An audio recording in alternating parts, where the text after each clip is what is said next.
Hey everybody, it's Mr. Marshall here at Stony Lane. I have a book for you today, and it's a really cool book. It's the type of book that we call a biography. A biography is a book that tells the story of a real person's life. It's a true story. But this biography is it's written in a way that's kind of funny. So I hope you enjoy it. It's a book about someone named Albert Einstein, and it's called I Am Albert Einstein. It's part of a series called the I Am series. And all of the books in this series are written in a way where the person that the story is about is drawn like a cartoon. Okay. And there are speech bubbles that we're going to read, and it's going to make it kind of fun to read. Okay. I am Albert Einstein. Ready?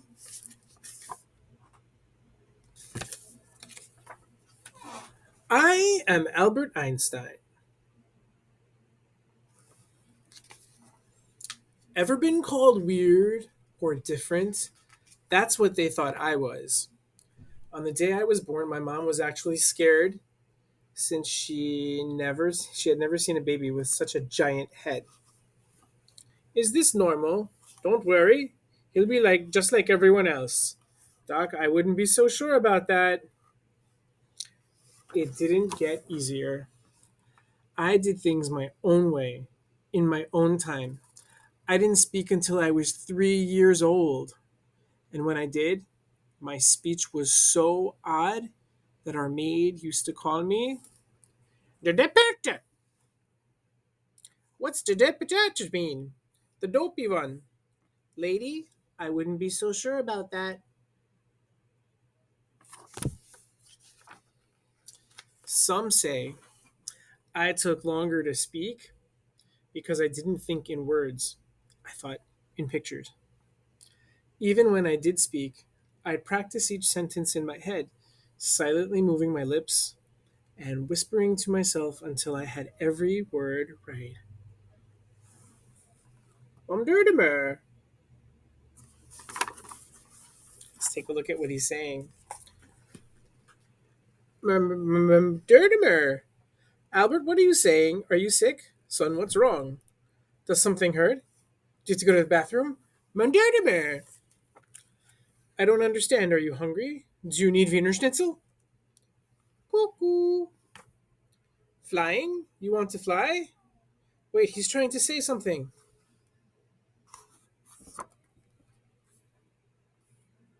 My hair is so awesome!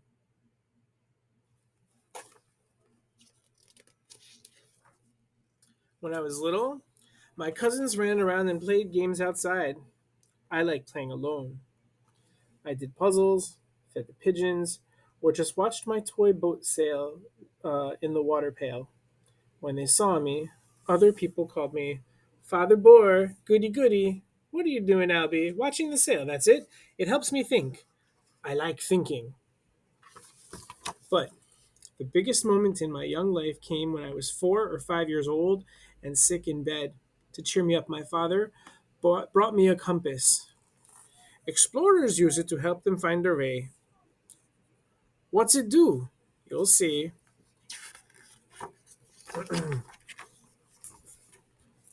I was so fascinated by how the compass worked.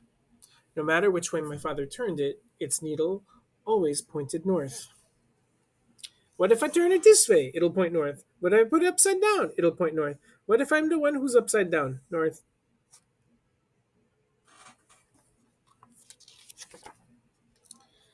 When you read a biography, you want to think about this person's childhood and kind of like what they went through. He's going through a lot, isn't he? He's going through a lot of stuff. He's kind of different than most kids, isn't he? Okay, let's see what goes on.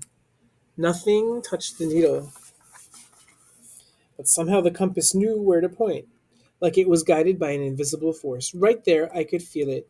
There was something behind things, something deeply hidden. The world, the stars, even outer space with all its planets. The whole universe had its own order, and that compass made a deep and lasting impression on me. It showed me that life has mystery. The universe has mystery, and it made me curious. Why did the universe behave the way it did? Sounds like it's gonna his childhood's making him turn into the person he's gonna become, right? By the time I was 9 years old, I would make complex structures with my blocks and tall houses of cards. It took persistence and patience, but I never gave up. My sister would watch as I'd build them 14 stories high. It's gonna fall. No, it won't. The structure is just right. I'd even see the structure in music as I played my favorite instrument, the one that always helped me think, the violin.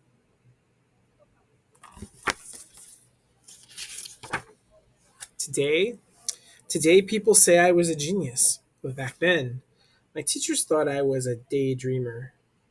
One even told me, Albert Einstein, you'll never amount to anything. You're a foolish dreamer. But there's nothing foolish about dreaming big and being curious. It's true, isn't it? When I was in sixth grade, on Thursday nights, a medical student would come to our house for dinner. His name was Max Talmud. He used to bring me books. Here's one about something called geometry. By the time I was 12, I was doing all different kinds of math like geometry and algebra. By 15, I was onto something called calculus. That means the boy was smart. He already knew more than I did, and I was in medical school. Can't you see? Math has its own logical structure, just like music. And my awesome hair.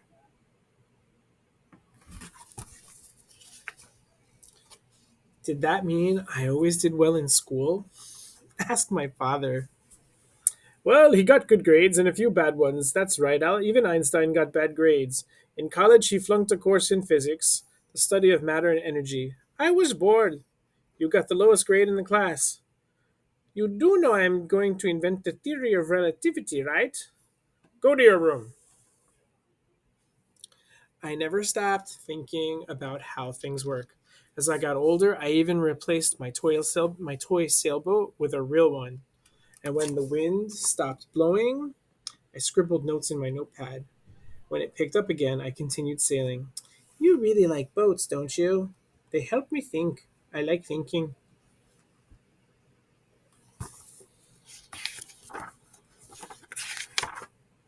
My thinking and curious nature eventually led me to the patent office in Bern, Switzerland. My job was to examine new inventions. But sometimes I'd start thinking about my own scientific theories. Whenever my boss walked away, I'd hide my ideas in my desk drawer. What are you working on? Work? You sure? Absolutely. But even I didn't know that I was on the verge of my greatest breakthrough. I was 28 years old, just sitting at work as the thought occurred to me. When a person falls, like a man falling off a roof, he doesn't feel his own weight. Close your eyes. Close your eyes. You can picture it too. As the man falls, if he opens his pockets, everything inside floats there next to him.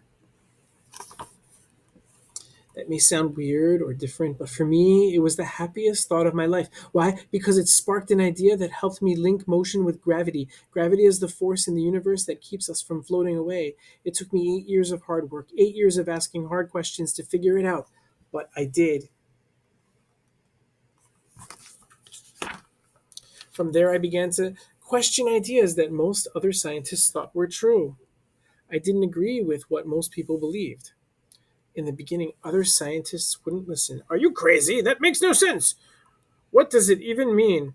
It's a formula to help us explain the universe and all of space.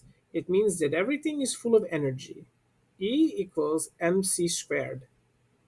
Sometimes it's hard to get people to go along with you, especially when you discover something new. But I promise you, if you keep at it, it'll be worth it. Look at this. Look at this. What did you win? The Nobel Prize of Physics. That's amazing. My theory of relativity forever changed how we understand the universe. Even better. You know your hair is awesome, right? I keep telling people that.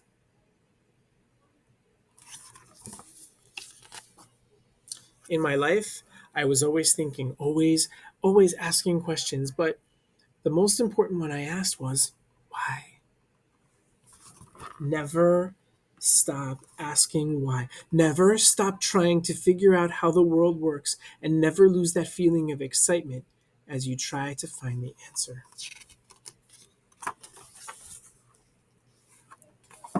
Curiosity is one of the most powerful forces of nature. It can take you places no one's ever been and let you do things no one's ever done. Will that make you weird or different? Who cares if it does? Every single one of us is different. No one on this planet is just like you. Being different is what makes you special. So find what you love, learn everything you can about it, and share the best parts with anyone who will listen. You never know who you will inspire. One of the things we think about when we read a biography is what kinds of challenges did the person face? And how did that person help change the world? We kind of see some challenges, right? And we definitely see how he changed the world, don't we? I am Albert Einstein. I will never stop being curious, and I hope that you won't either. The more questions you ask, the more answers you'll find, and the more beauty you'll uncover in the universe. That's kind of the lesson of Albert Einstein's life, isn't it? Here he is. Here's a real picture of him and a real quote by him. He says, "The important thing is not to stop questioning. Curiosity has its own reason for existing. One cannot help but be in awe when he contemplates the mysteries of eternity, of life, of the marvelous structure of reality." And that's the end. What a great book, right? What a great man. I hope you enjoyed it, and I'll see you next time.